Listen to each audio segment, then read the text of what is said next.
Hi, welcome to the Wild Women Wisdom Podcast, your podcast for some honest and juicy content around female sexuality, sexual experiences and encounters, and the impact your sexuality has or has not on your romantic relationships. We are Jess and Jem. We will be your hosts, and we're delighted to have you listen in. We hope you enjoy today's show.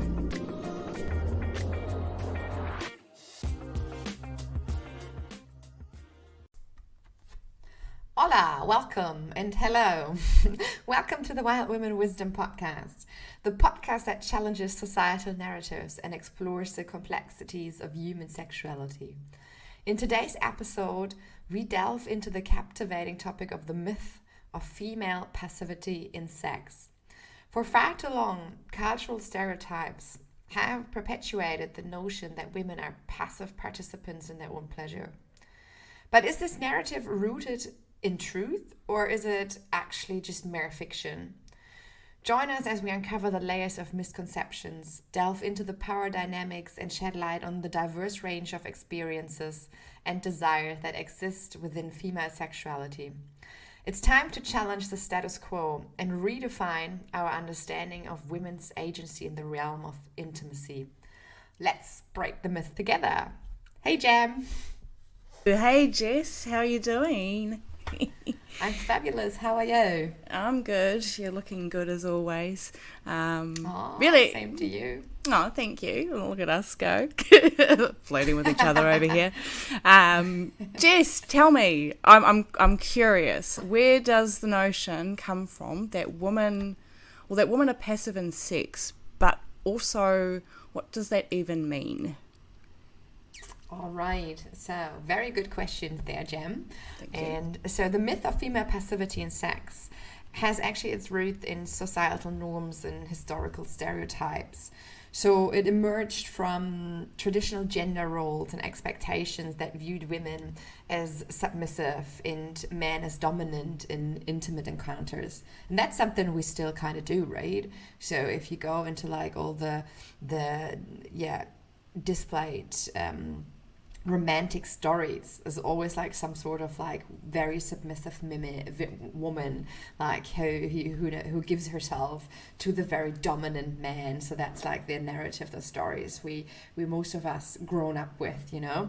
So and this narrative persists due really to a combination of like factors, including like the cultural conditioning, the media portrayals, which I just mentioned before, right? And limited sex education, which we are obviously trying to like break with our podcast as well. So they're doing our bit for education. But these are all like factors which actually come into play when it comes to this narrative or this myth. And I'm not on the myth team. I would say it's not necessarily a myth, because it actually kind of to some extent truth, right? A lot of women, they do like or they are passive, like when it comes to their own sexual desires, wishes, and what they like and dislike in bed. So there's like a lot of women who actually cannot really talk about these things to their partners. So they have like this, or they go with like what the man wants, you know, and they never kind of tell them what are their dreams or their needs, basically. Yeah. So what was the second question? I guess you've explained the notion. So more about what does it actually mean to be passive in sex? Because I don't know. I don't understand that. So you're obviously a woman who can easily assert herself, like, and you know, be very confident in her sexual desires and like verbalize them. Yes. So that's like so. But so what is passivity in sex? So basically the opposite from what I just said, right? So not being assertive and not being like all open and straightforward and not being very confident and very what's another word for confident? Like so you have Yeah. like troubles, problems, or you feel ashamed, embarrassed of talking about what you really want and what you need and what are your desires. So that's like notions, or these are like signs, or not signs. It's a weird word, but I think this is passivity in female sexuality, I would say.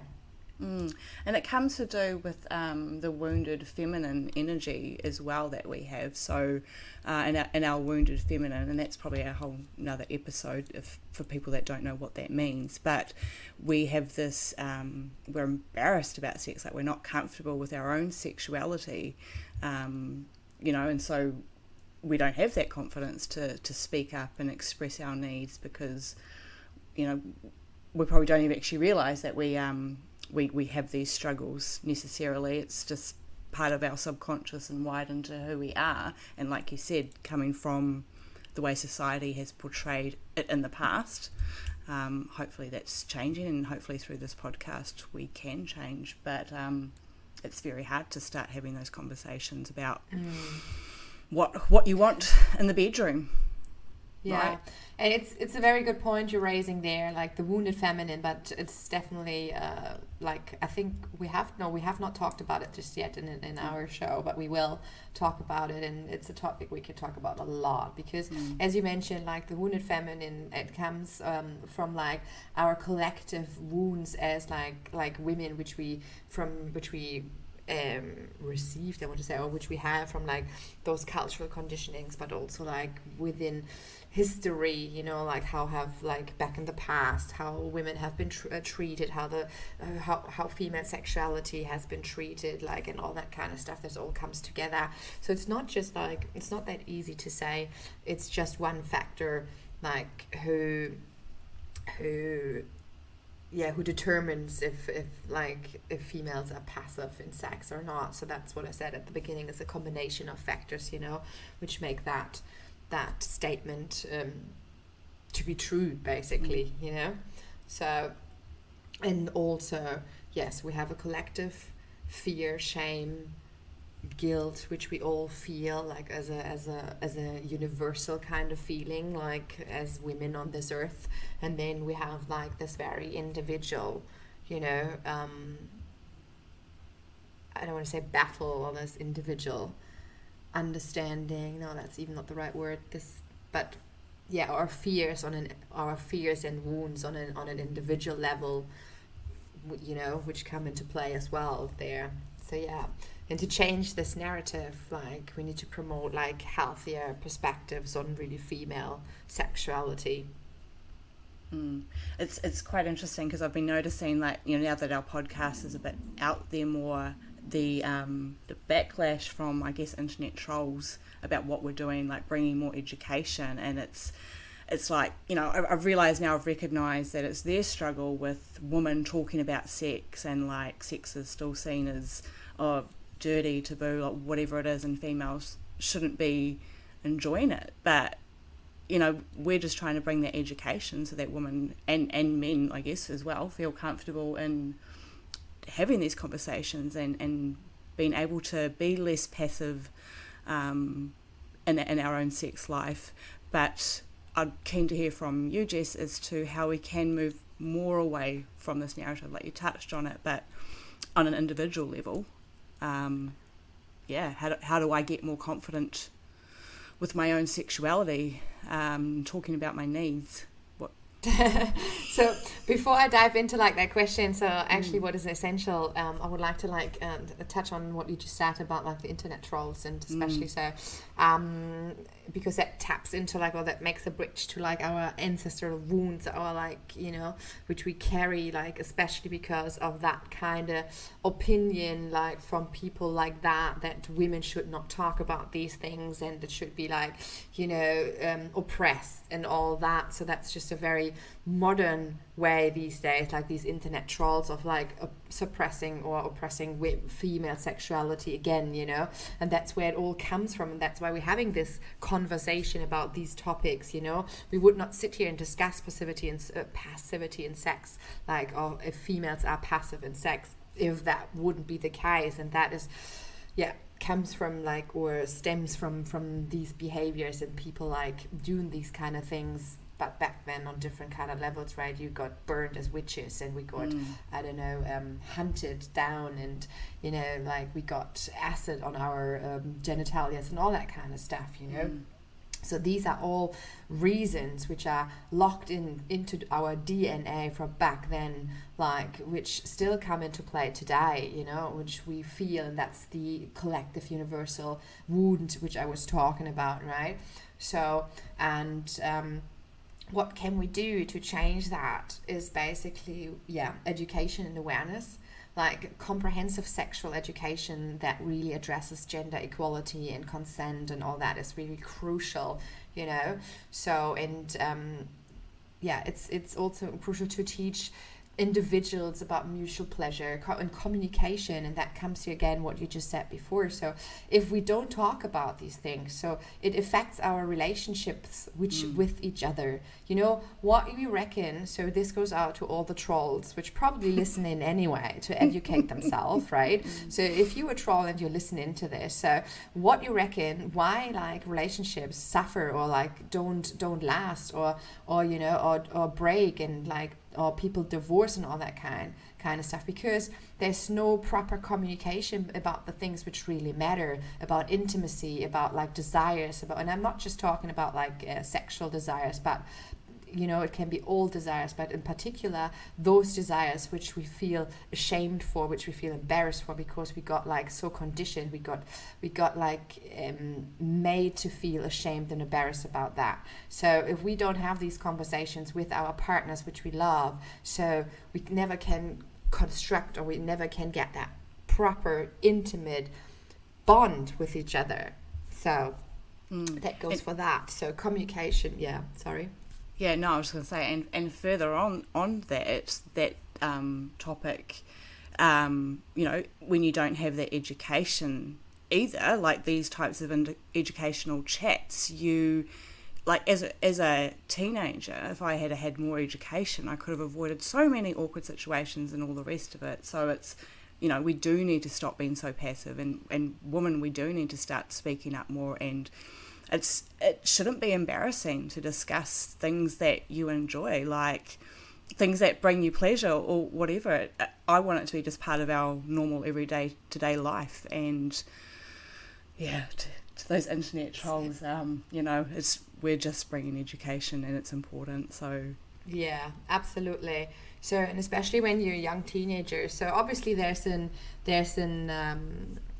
a part of it is like just growing up and getting to know your body and everything like that, and everything is anyway weird and you know, like maybe a bit embarrassing and all that stuff. So that, I think that's just part of becoming like a grown up. But a lot of like women in particular, or especially, keep that feeling of being embarrassed about like their bodily functions and all that, not bodily function, but their sexual desires, like from it never changes. Like they stay in that teenage stage in that sense, like not that they're teenagers, but I mean they don't grow out of it. Like they don't you know, they don't become assertive with that. They don't become like confident with that, like, because it has been always so taboo. It's now changing, you know. There's more conversations about it. There's more information out there, like the sexual education, sex ed in school changes, you know, like gets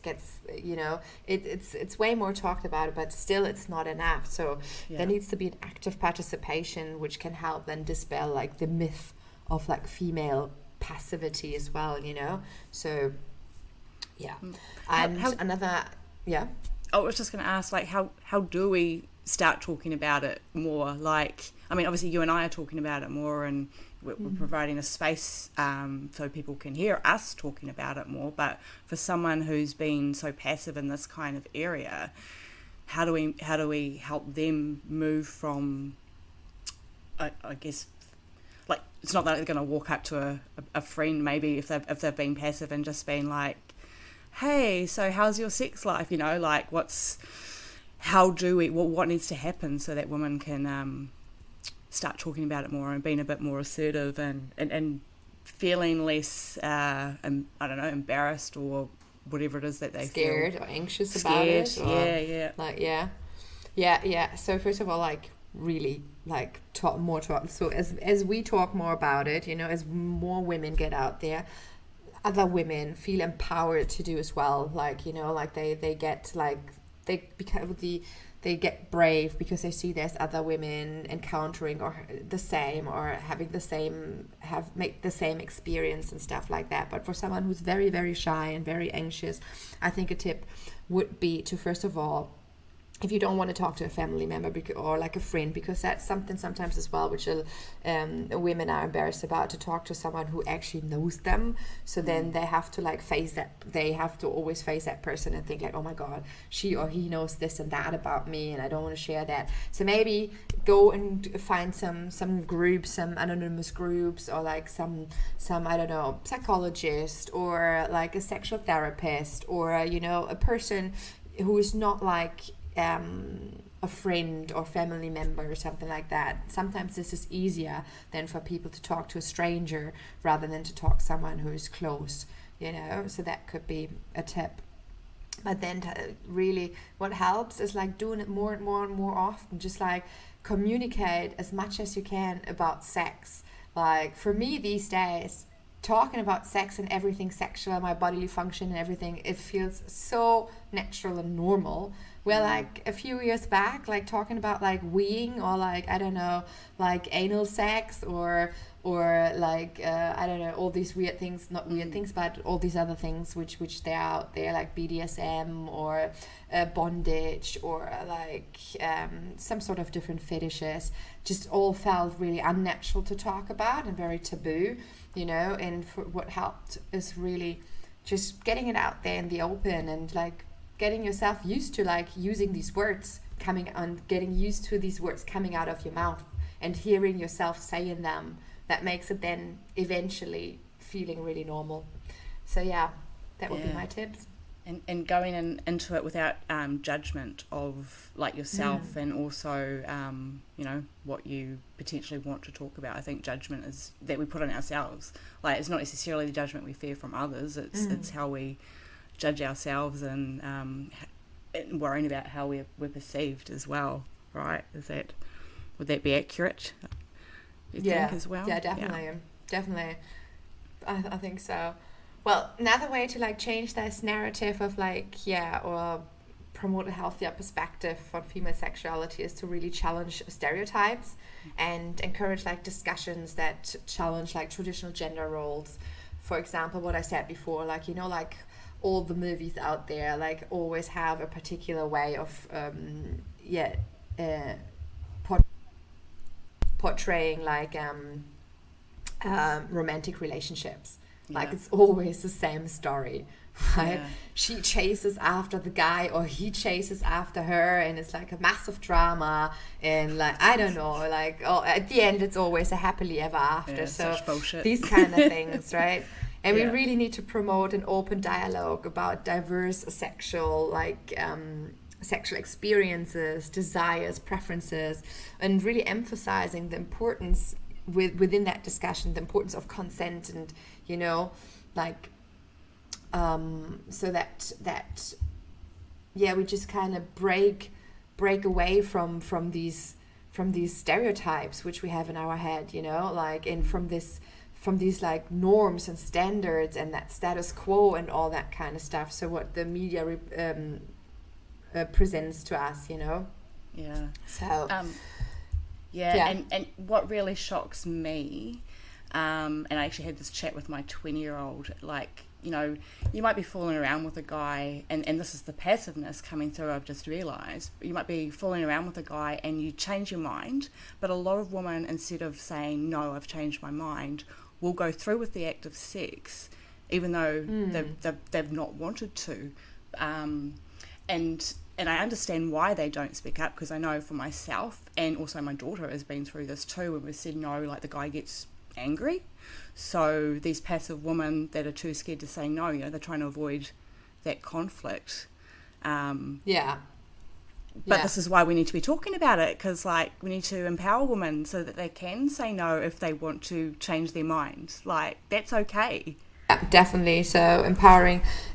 This whole consent discussion, like, as we can make like a topic out of it as well, because it's very, very important too, right? And it's definitely a point like why women may be perceived as passive as well when they, yeah, it's all about voicing, like, you know, or giving yourself a voice and voicing your needs and preferences and expressing your sexual desires, you know, and really, so it's about like really encouraging women to do so, you know, to speak up and to also like install in them. If you talk about your daughters, right, it's important for our younger generation that we install like that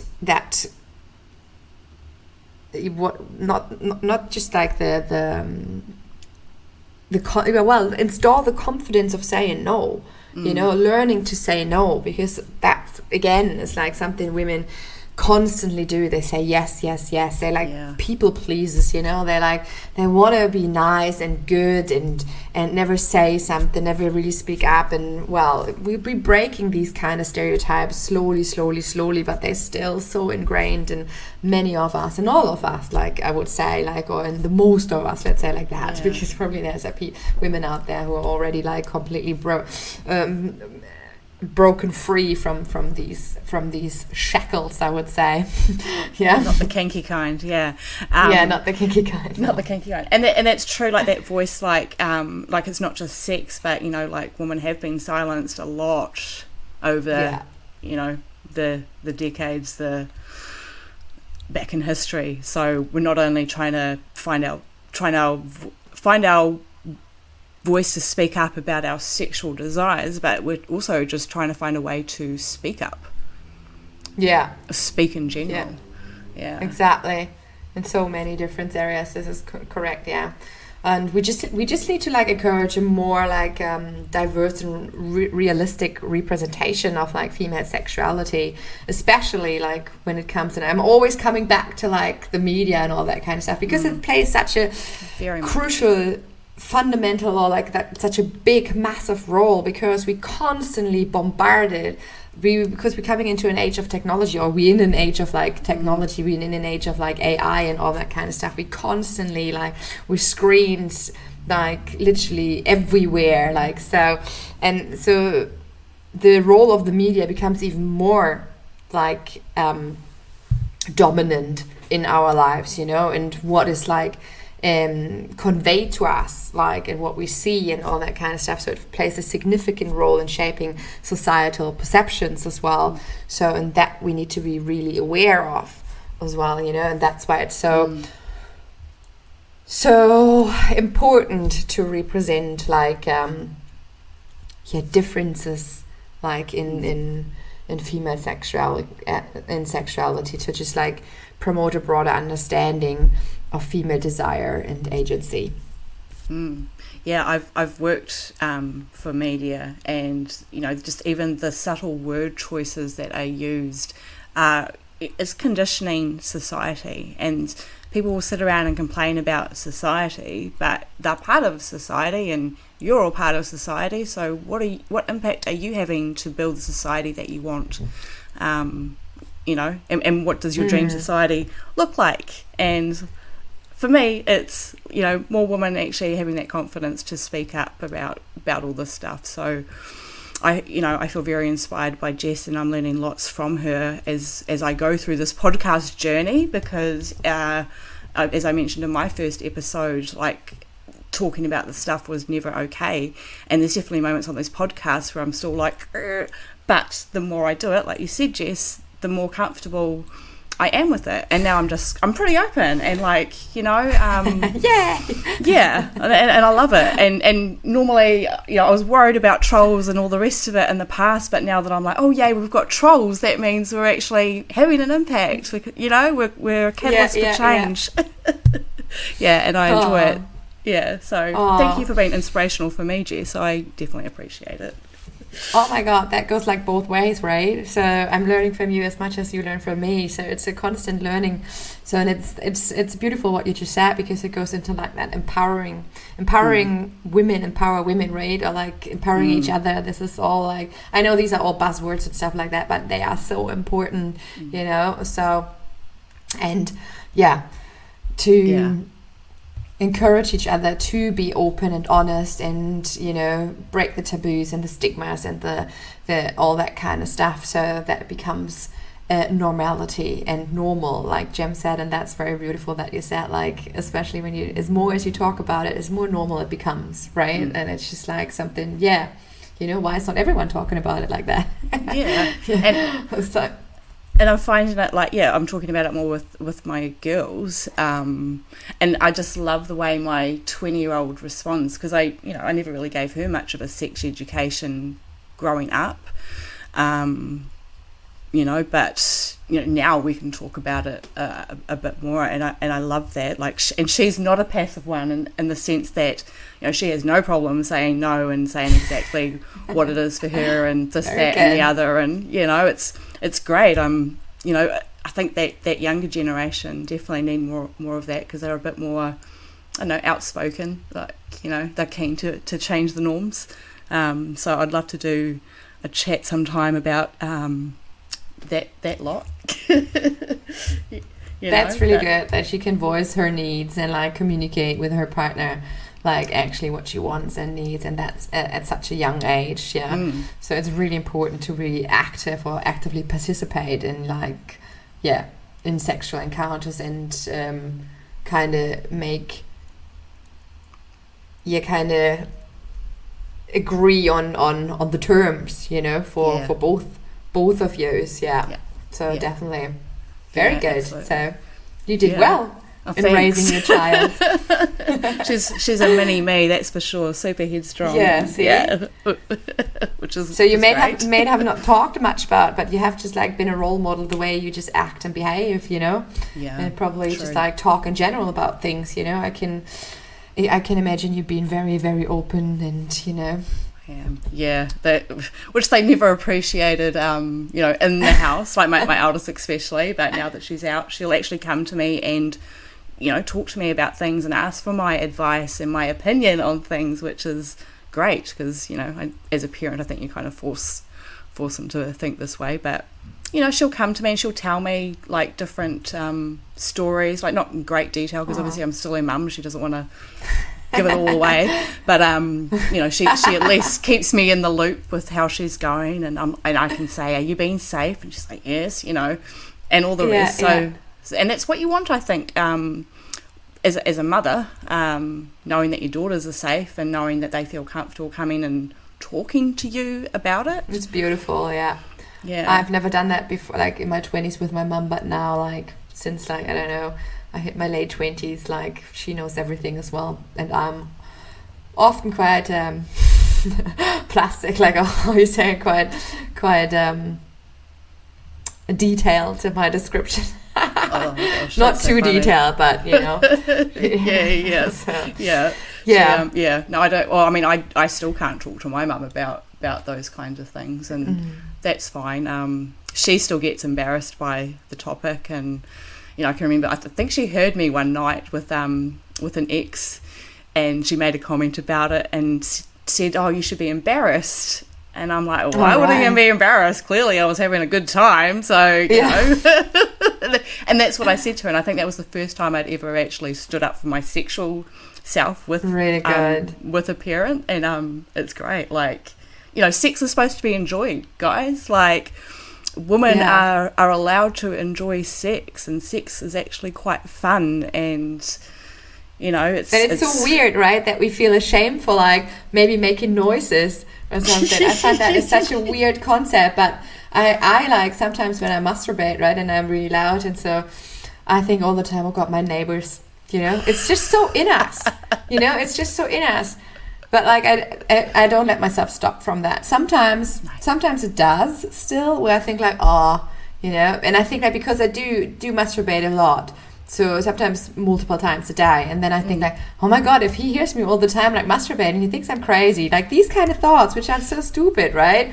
So, but we all have them. Yeah. I'm actually glad you said that, because like I masturbate also quite a lot, and I wondered, is this like normal? Like, is there something wrong with me? But no, obviously, I just enjoy a lot of sex, and yeah, it's pleasurable. So why would I not?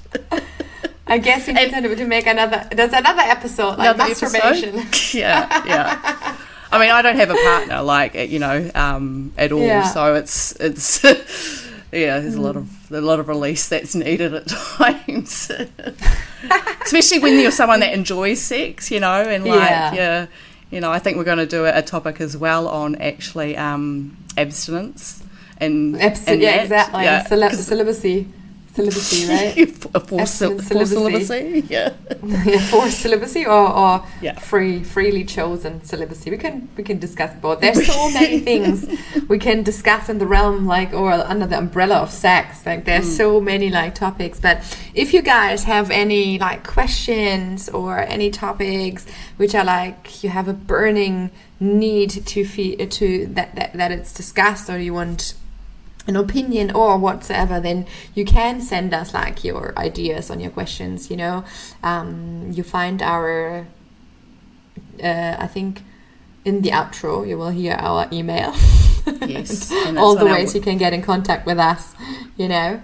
So, and I guess and we can be that starting point, right? If you need someone to talk to because you're not actually used to talking about sex. Like, we love talking about sex, so yeah, reach out. I think it's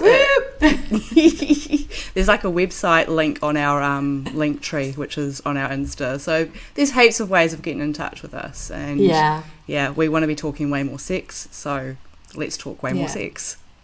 Then we will put everything in the show notes anyway as well, so there will you find the links exactly. All right, so in order to wrap this up, maybe last words. So in order to change the narrative surrounding female passivity in sex, it requires a collective effort to challenge really those societal norms which keep us like in this, who are like shackles, which I said before. Let's take that picture again, like, and keep us in that quiet space, you know, as women. So, and we want to break out that. So in order to do that, we would need to promote education, foster dialogue, and empower all individuals like to embrace like a sexual agency and autonomy. Any last words from you, Jem? Yeah, just, you know, don't judge yourself. Sex is not a dirty word. Having sexual desires doesn't make you some kind of monster. It's all very natural. Women are allowed to enjoy sex. So let's have some combos. Yeah. It doesn't make you a bad woman, so that's maybe good as well. It doesn't, you know, there's no thing such as good and bad. So correct. All right. Talk to you next time. Cool. Au revoir. Bye-bye. Bye. Thank you for your time and energy. We are thrilled to have you listen in. You liked this podcast and would like to hear more of those juicy topics? Then click the follow button and follow us on Instagram at the Wild Woman Wisdom _podcast. If you have any questions you would like us to answer, or you have a topic you would like us to discuss on our show, feel free to send us an email to info@thewildwomanwisdom.com. If you'd like to speak with either one of us, you can reach out to us on our social media profiles, listed on our Wild Woman Wisdom Instagram account. See you next time. See you next time. Ciao.